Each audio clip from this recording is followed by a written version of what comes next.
No matter what, a TV show finale is going to be divisive, but when the last episode is truly great, this is more satisfying than any other installment of the series. It's difficult when a TV show finale betrays viewers, leaving fans to ponder the character's future forever.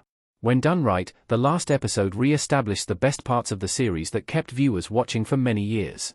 When done wrong, it disrupts the series' legacy, disappointing people who have been rooting for the show to succeed since the beginning. There are some TV shows where the final season is the worst, which increases the need for a truly great finale to make up for the loss of momentum in the series' last outing. However, all of these shows took the series finale as an opportunity rather than a daunting task. In most cases, these projects had started losing their way. Some had been on the air for too long, while others had moved away from the initial premises. Regardless, what they all have in common is that the finale was a pitch-perfect ending that no one will ever forget. 8. Parks and Recreation, 2009 to 2015. This sitcom found its voice and became an all-time hit by the final season. One of the best things Parks and Recreation ever did was differentiate itself from the tone and style of other sitcoms airing at the time, namely The Office. When the show leaned into the hope and heart that made it so fun to watch, Parks and Recreation developed its own way of looking at the world and found its audience. As the show began winding down in the 6th and 7th seasons, Parks and Recreation had to consider where to take its ambitious characters, as it no longer made sense that they would stay in Pawnee forever. However, One Last Ride, the two-part finale, answered these questions and showed that when characters are as kind and genuinely caring as the ones in the show, things will turn around eventually. Amy Poehler's Leslie Knope was the heart and soul of the show, but it was the entire ensemble that made it worth watching. Though Parks and Recreation Season 7 is very different from the rest of the series, the finale follows each of the characters as they make mistakes and find their callings, reuniting over the years to reminisce about their beginnings. The Originals, 2013 to 2018. Though it was a sad ending, The Originals struck the perfect tone in the end. Though The Originals wasn't on the air for as long as its predecessor, The Vampire Diaries, it still filled a vital niche within the franchise's universe. The original vampires were some of the best characters on The Vampire Diaries, and getting to follow the Michalson family and see them grow, shedding some of their more violent tendencies, made The Originals an iconic series.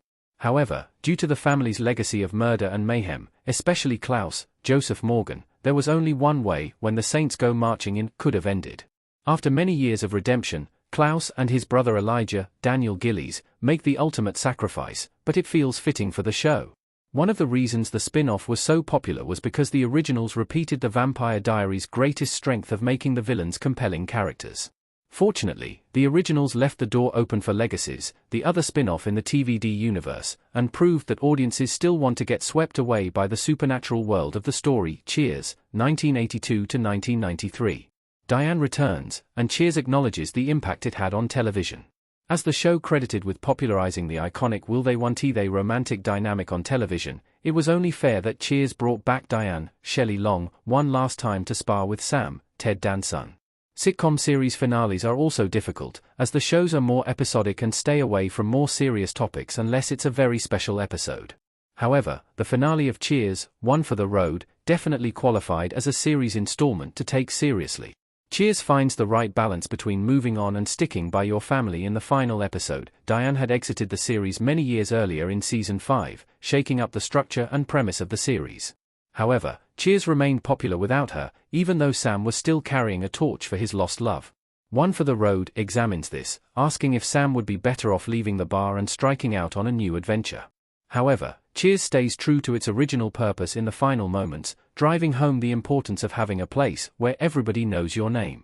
6 Feet Under, 2001 to 2005. For a show about death and dying, 6 Feet Under isn't afraid to be hopeful. After watching the 6 Feet Under series finale, Everyone's Waiting, it's not hard to see why it's so often cited as one of the greatest TV finales of all time. Many shows have tried to capture the magic of Everyone's Waiting, but few have succeeded because it so perfectly suits the tone and trajectory of 6 Feet Under as a series.